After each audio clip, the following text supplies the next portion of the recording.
ఆంధ్రప్రదేశ్ రాష్ట్రం హైదరాబాద్, బెంగళూరు, ముంబైతో పోటీపడే రాష్ట్రంగా అర్థమవుతోంది.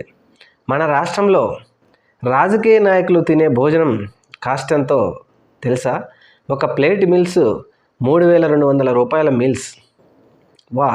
రాష్ట్రం ఎంత అభివృద్ధి చెందకపోతే భోజనం 3,200 రూపాయలకు తింటున్నారంటే అసలు 3,200 రూపాయలకు మరి భోజనం పెట్టేవాళ్ళు ఏం భోజనం పెడుతున్నారు, తినేవాళ్ళు ఏం భోజనం పెడుతున్నారు? మళ్ళీ రాష్ట్రం ఏమో ఆర్థికంగా అభివృద్ధి చెందలేదు, కష్టాల్లో ఉన్నాం, అప్పుల్లో ఉన్నామని మనం చెప్పుకుంటా ఉంటే నేషనల్ మీడియా మాత్రం కోడెక్కుస్తూ ఉంది.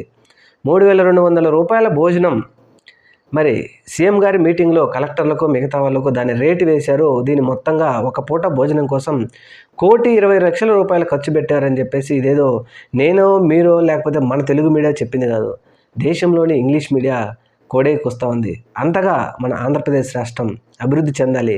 అభివృద్ధి చెందలేదని మనం ఎందుకు నిరాశ చెందాలి?